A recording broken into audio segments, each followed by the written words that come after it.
Company that's coming in at number 38 on this year's list, Ripple. The company uses blockchain to send money across borders for financial institutions, and it uses the token XRP to do it. Join us now, Brad Garlinghouse, CEO of Ripple. Brad, great to see you. Great to have you on today.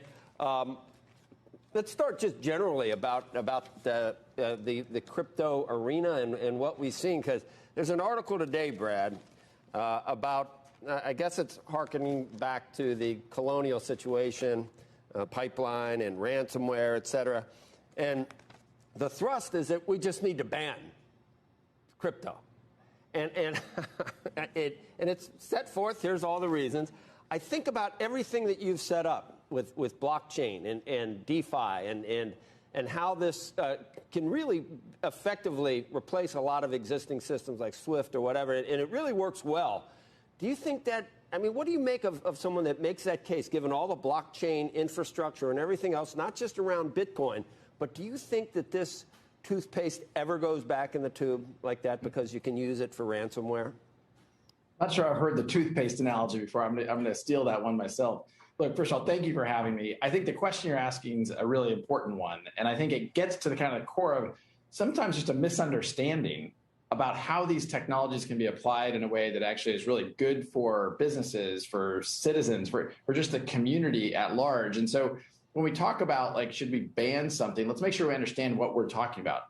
The way Ripple uses these technologies, as you introduced, is we can make cross-border payments, which are slow and expensive today. We can make them real-time, very efficient, very low cost, and that's good for the global economy. We can unlock trillions of dollars of kind of trapped capital to make the economy more efficient. And so blockchain technologies can be applied in a lot of really constructive ways. That's reducing friction, whether that be transaction cost, transaction speed. But again, for Ripple, that's around payments. But, you know, I think to say, hey, let's just ban all this, yes, the toothpaste might already be out, and I don't know how you get it back in. We certainly want to see banks succeed in this new world order. We certainly want to see banks succeed in this new world order. We're going to a different economy, and we're going to be learning more about that as we go. But clearly, we're learning that things can be done from remote locations. We're learning that technology can replace people even more than we thought. We're not going back to the same economy. We're recovering, but to a different economy, and it'll be one that is more leveraged to technology. And I worry that that is going to make it even more difficult than it was for many workers. In Silicon Valley, and my friends who work in technology know that what we did to the manufacturing workers, we are now going to do to the retail workers, the call center workers, the fast food workers, the truck drivers, and then even bookkeepers, accountants, insurance agents, lawyers, and on through the economy. So what happened to the manufacturing workers is a very clear sign. This effort, and China has big plans for this. They intend to seed their digital yuan into the global environment by giving it away to visitors at next winter's Olympics. When they arrive at the airport, they're going to get yuan digital wallets. They're going to receive digital yuan. They're going to use it throughout their visits to Beijing, and then they're going to take it back to their home countries. They see this as a huge advantage. Why? Because who controls the underlying protocols, who controls the underlying standards of the future of money will control the future of money. Welcome to the Crypto Teacher. And guys, please like and subscribe if you do like what you're listening to. Please inform your friends and family and spread all over social media. It is imperative that we get back to learning finances and understand how the world really works.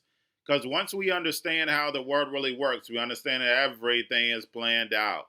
Now, I want to thank those who purchased the books Crypto Teacher and the New World Order book.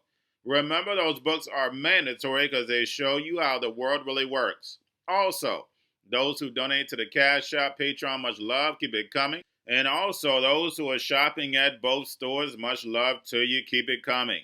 Now, of course, guys, we get into Bitcoin and cryptos first. We got a little pump early morning.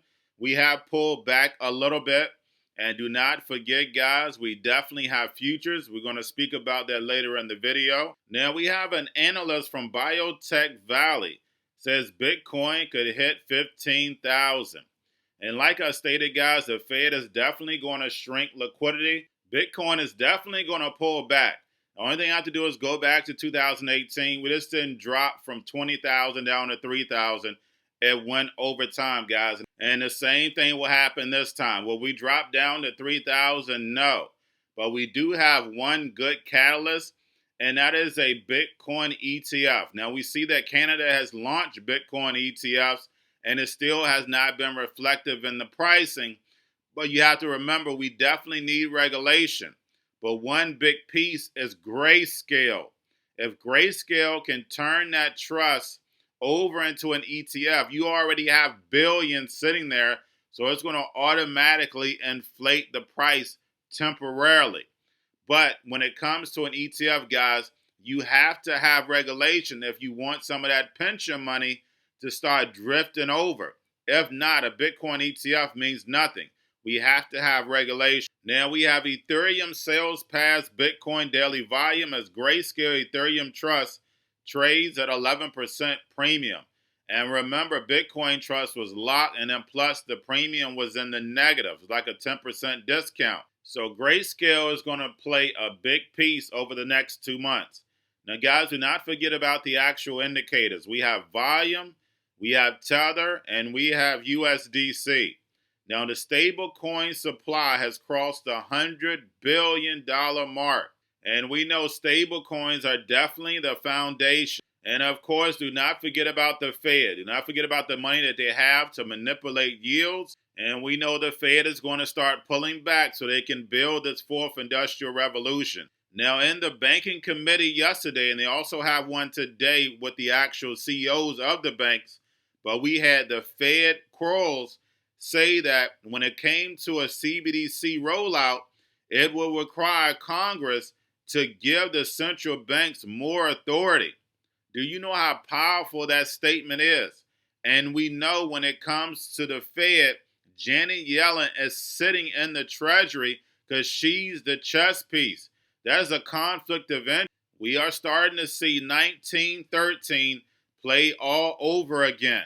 Now, guys, do not forget that we have futures on Friday. We have, of course, Bitcoin. We have Binance, CME. And then, of course, we have CME Ethereum futures. We have the micro Bitcoin CME futures. So definitely, guys, I see a pullback, not as big as we had in the middle of the month. I told you these next 2 weeks will be volatile. I definitely see a pullback, but don't forget, it happens on Friday. We know CME closes on Friday, so Saturday and Sunday, we probably stay stable. And then Monday and Tuesday, we probably get a little pullback, and then we start moving up as far as with open interest is concerned. But guys, we have to make sure we're paying attention to indicators. I'm not your financial advisor, not financial advice. Please do your own research. But guys, if you didn't get a chance to get in at the lows when I was advising, then of course you may get another opportunity to come in before the open interest actually really kicks in. Now, getting over into a little crypto news, guys, we have Brad Garlinghouse, of course, on CNBC. Ripple makes the top 50 disruptor list again. And when you look at the list, it shouldn't be called disruptor list.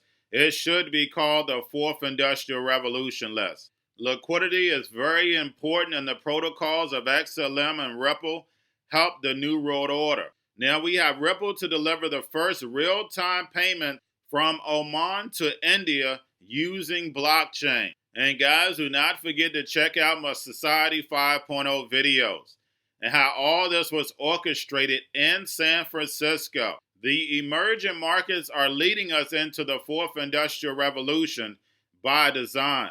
We have Mark Cuban officially backs Polygon.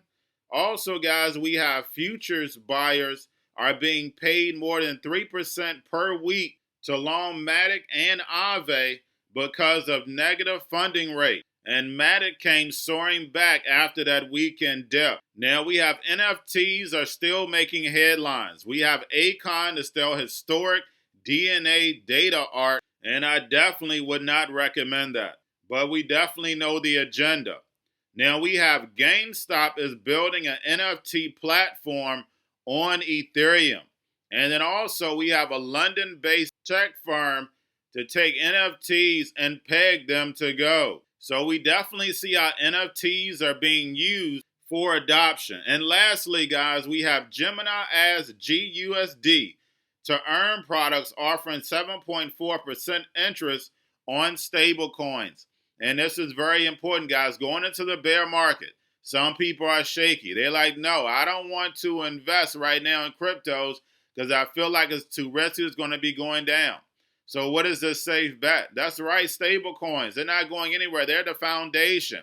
So therefore, if they don't want to take any risk, or right now they don't want to do any research, they don't want to do any studying, this is the perfect vehicle to put your money in and just draw interest. You can't get 7.4 interest in the regular economy where it's trillions of dollars every day. But over in crypto land, we definitely can get it. Not your financial advice, not financial advice. Please do your own research, but definitely, guys, a perfect vehicle. Educate your friends and family because right now they can't earn 7.4 interest inside of the current economy. They can't put their money in any bank and get 7.4 interest on their money. But in crypto land, you can. But guys, all I have for you, don't forget about the books, Crypto Teacher and the New World Order book. Also, if you're new to cryptos, Coinbase, BitChute, Binance, do not forget book links and crypto links are in the description. The Crypto Teacher stock channel. Do not forget, you have your Cobalt, chip stocks, banking, gaming. While everybody's sitting at home, you got that home stocks, the C-word, the biotech stocks.